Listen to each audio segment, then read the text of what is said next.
गाड़ी में बैठे बहुत मुसाफिर नहीं थे। मेरी सामने वाली सीट पर बैठे सरदार जी मुझे देर से लाम के किस्से सुनाए जा रहे थे। वो लाम के दिनों में बर्मा की लड़ाई में भाग ले चुके थे और बात ही बात पर खीखी करके हंसते और गोरे फौजियों की खिल्ली उड़ाया करते।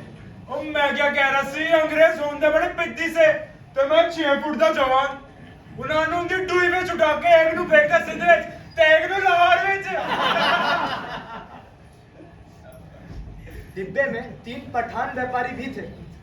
उनमें से एक आदमी बड़ा हंसमुख था।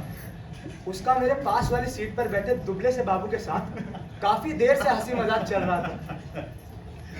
वो दुबला सा बाबू मुझे पेशावर का रहने वाला जान पड़ता था, क्योंकि वे बीच बीच में आपस में पश्तो में बात किया करते थे।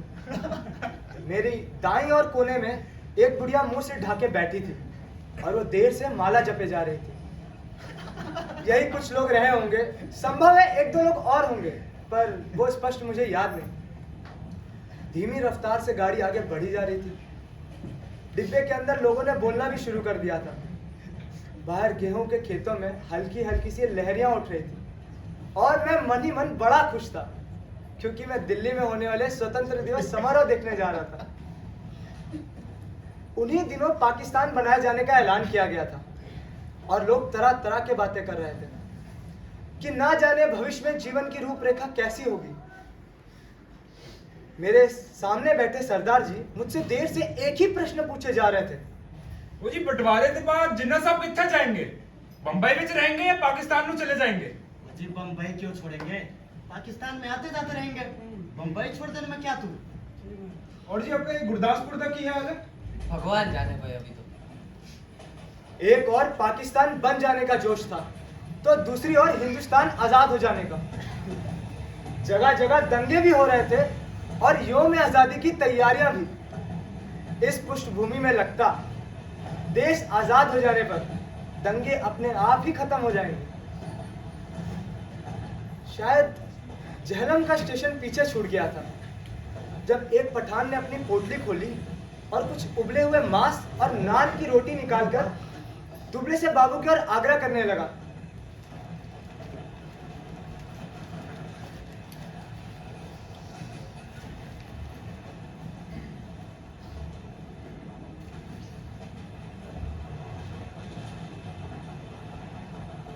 बाबू, ओ बाबू, खाएगा? काले जालिम हम जैसा हो जाएगा। बीवी भी तेरे साथ खुश रहेगी। काले दाल को तू दाल खाता है इसलिए दुबला है। ओए, हमारे हाथ से नहीं रहता है तो अपने हाथ से उठा ले। खुदा कसम बकरे का गोश्त है, किसी और चीज का नहीं। ओ घंटुरी के तुम्हें अब कौन देखता है? हम तेरी बीबी को नहीं बोलेगा। तुम हमारे साथ बोटी तोड़ो, हम तुम्हारे साथ दाल पिएगा। ओए, कितना बुरा बात है, कितना बुरा बात है। हम लोग खाता है, ये हमारा मुंह देखता है। कितना बुरा बात है। ओ जी इसलिए नहीं लांदा क्योंकि तुम अभी सो के उठे हो और अभी पोटली खोल दी। ना जाने सोते वक्त आज कितने कितने गए होंगे। क्यों बाबू, और कुछ तो कर लिया ना? ओ बाबू, तुम मांस नहीं खाता, इधर क्या करता है? जा जनाना डिब्बे में बैठो। जाओ जाओ। अरे बाबू, तुम हमारे पास आकर बैठो। आओ जालिम, किस्सा खाने की बातें करेंगे। तभी गाड़ी किसी स्टेशन पर जा रुकी और नए मुसाफिरों का रैला अंदर आ गया। बहुत से मुसाफिर एक साथ अंदर घुसते चले आए थे। वजीराबाद है सर। गाड़ी वहां थोड़ी देर के लिए रुकी थी, पर छूटने से पहले एक छोटा सा हादसा हुआ। मेरे ही डिब्बे से एक आदमी नीचे पानी लेने उतरा था और वो नल पर जाकर लोटे में पानी भर ही रहा था कि डिब्बे के अंदर वापस भाग आया। छल छलाते लोटे से पानी गिर रहा था। वो जिस ढंग से भागा था उसने अपने आप में ही बहुत कुछ बता दिया था।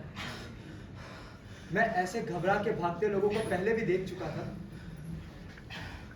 देखते ही देखते पूरा प्लेटफॉर्म खाली हो गया। मगर डिब्बे के अंदर अभी भी हंसी मजाक चालू था। मुझे लगता है कुछ तो गड़बड़ है, कुछ तो पक्का गड़बड़ है। कहीं कुछ था, लेकिन क्या, कोई भी स्पष्ट नहीं जानता था। मैं अनेक दंगे देख चुका हूं, इसीलिए वातावरण में होने वाली छोटी सी तब्दील को भी मैं भाग गया था। भागते व्यक्ति, खड़ाक से बंद दरवाजे, घरों की छतों पे खड़े लोग, चुप्पी और सन्नाटा, ये सभी दंगों के चिन्ह थे। तभी पिछले दरवाजे की ओर से मुझे कोई शोर सुनाई दिया।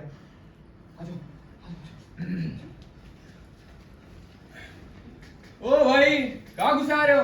अरे दिखता नहीं है, डब्बे में जगह नहीं है। ओए बाहर निकालो इसे। ओए बाहर निकल, अपने बाबू का घर समझ के रखा है। बाहर निकलो भाई, बाहर निकलो। अरे कौन इसे अंदर घुसने दे रहा है? बाहर निकालो। वो देखता नहीं है, इधर जगह नहीं है, अंदर घुसे चला आता है। चल भागो इधर से। भाईजान, और जात को भी ले आ, बाहर निकालो इसे। ओए, देखता नहीं है इधर जगह नहीं, निकाल इधर से। भाईजान मेरे पास टिकट है, मैं बेटिकट नहीं है देख भक्तो, आने दो। बेटी तू यहाँ आके बैठ जा, ऐसे तैसे सफर काट लेंगे। आजा, यहाँ आजा। भाईजान बाहर निकालो इसे। भगाओ भगाओ। देखता नहीं है इधर जगह नहीं है। चाली मोह आने जाने दो उसको। देखता नहीं है इधर, निकाल इधर। बहुत बुरा किया तुम लोगों ने, बहुत बुरा किया। तुम्हारे दिलों में दर्द मर गए हैं क्या? औरत थी उसके साथ। चुप कर बुढ़िया, वरना तुझे भी उठा के बाहर फेंक देगा। हाँ हाँ फेंक देंगे। गाड़ी सूने प्लेटफॉर्म को नांगते हुए आगे बढ़ाई थी। डिब्बे में एक व्याकुल सी चुप्पी थी। बुढ़िया ने बोलना बंद कर दिया। पठानों का विरोध कर पाने की उसमें हिम्मत ना हुई। वो देखो, आग लगी है, नगर जल रहा है। देखा, मैंने कहा था ना, कुछ तो गड़बड़ी। पीछे प्लेटफॉर्म पर भी लोग भाग रहे थे। पक्का दंगा हुआ। मैं बोल रहा हूं, पक्का दंगा हुआ। जब गाड़ी शहर छोड़कर आगे बढ़ाई तो डिब्बे में सन्नाटा छा गया। मैंने घूमकर पीछे दुबले बाबू की ओर देखा तो उसका चेहरा पूरा पीला पड़ा था। उसके माथे पर पसीने की परत ऐसी जैसे मुर्दे के माथे की तरह चमक रही थी। मुझे ऐसा लगा जैसे अपनी अपनी सीट पर बैठे सभी मुसाफिरों ने अपनी आसपास की सीट पर बैठे सभी मुसाफिरों का एक जायजा ले लिया है। डिब्बे में तनाव छा गया। लोगों ने बोलना बंद कर दिया। तीनों के तीनों पठान एक साथ नीचे की ओर देखे चले जा रहे थे। सभी मुसाफिरों की आंखें पहले से ज्यादा खुली, पहले से ज्यादा संकित सी लगी।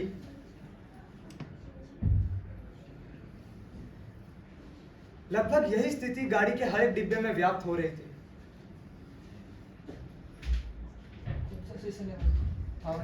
वजीराबाद।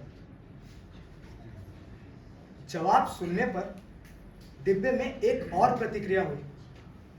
पठानों के मन का तनाव ढीला पड़ गया, जबकि हिंदू सिक्कों की चुप्पी और भी गहरी पड़ गई। एक पठान ने अपने वास्केट की जेब में हाथ डाला और नस्वार की डिब्बियां निकाली और नस्वार चढ़ाने लगा। अन्य पठान भी नस्वार चढ़ाने लगे। जब गाड़ी अगले स्टेशन पर पहुंची तो वहां पर भी सन्नाटा था। गाड़ी सहसा आगे बढ़ी तो खिड़कियों के पल्ले चढ़ाए जाने लगे। पहियों की गड़गड़ाहट के साथ खिड़कियों के पल्ले चढ़ाने जाने की आवाजें आने लगी। किसी अज्ञात आशंकावश दुबला बाबू उठा और उठकर 2 सीट के बीच में फर्श पर जाके लेट गया।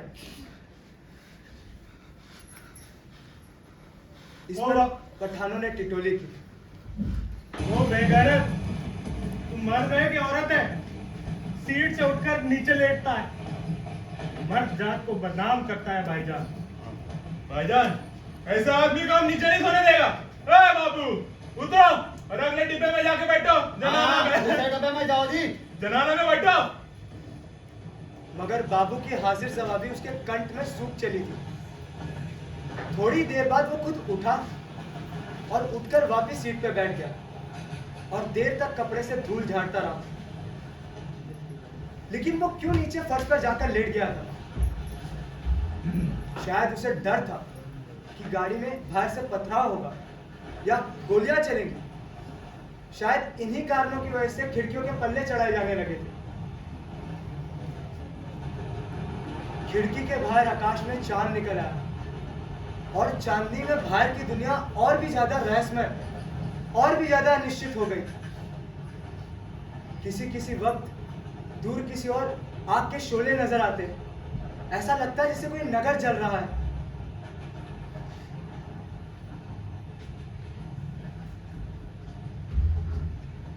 अरे हरमन पूरा निकल गया, हरमन पूरा निकल गया। ओ बाबू, बाबू, चिल्ला तक क्यों है?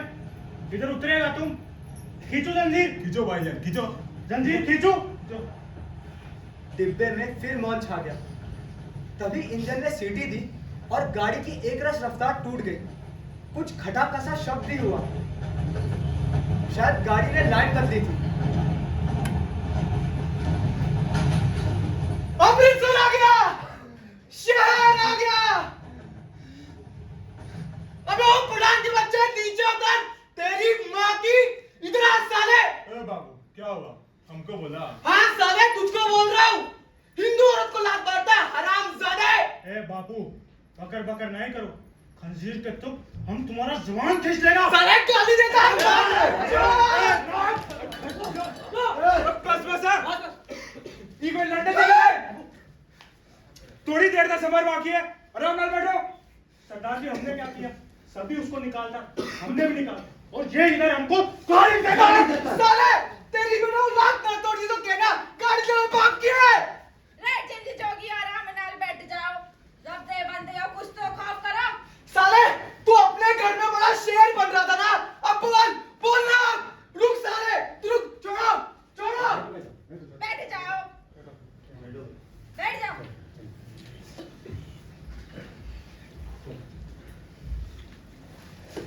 गाड़ी अमृतसर के प्लेटफॉर्म पर जाकर रुकी। प्लेटफॉर्म लोगों से खचाखच भरा था। मैंने डिब्बे के अंदर झांक कर देखा, वो दुबला बाबू मुझे कहीं दिखाई नहीं दे रहा था।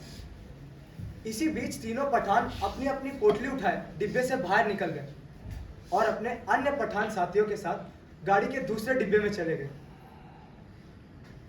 तभी मुझे किसी और से दुबला बाबू आता दिखाई दिया।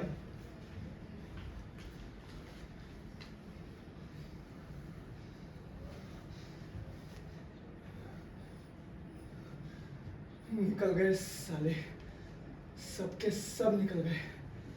तुम लोगों ने जाने क्यों दिया? सबके सब बुज़दिलो, नामर्द कहीं के।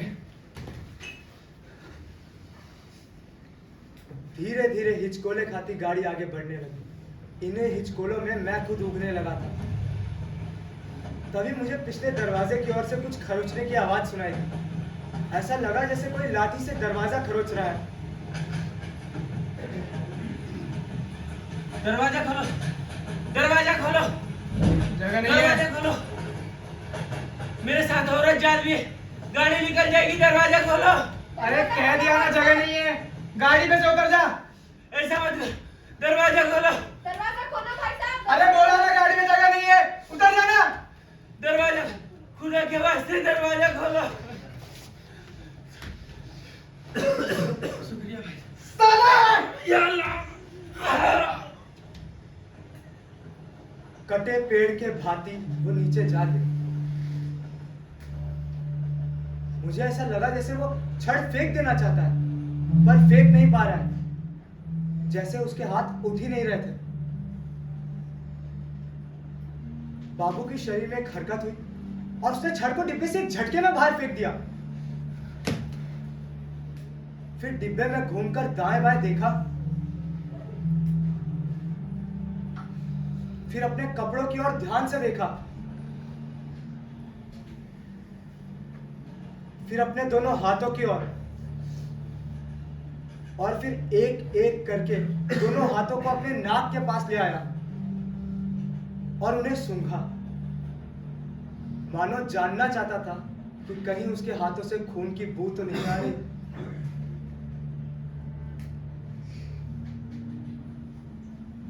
दबे पांव चला,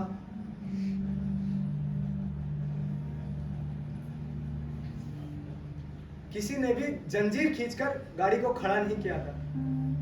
छड़ खाई दह भी उसकी मीलों पीछे छूट चुकी थी। सामने गेहूं के खेतों में फिर से हल्की हल्की सी लहरियां उठी।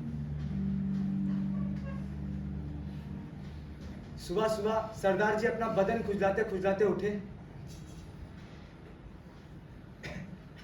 बड़े जीवित वाले हो बाबू, मानना पड़ेगा। तुम्हारे डर के कारण पठान तो अपनी गाड़ी छोड़ के भाग गए। अगर होता तो तुम एक न एक का पठान के सिर तो दुरुस्त कर ही देते। क्यों? जवाब में बाबू मुस्कुराया, एक विभत्स सी मुस्कान, और देर तक सरदार जी की ओर देखता रहा। अमृतसर आ गया था।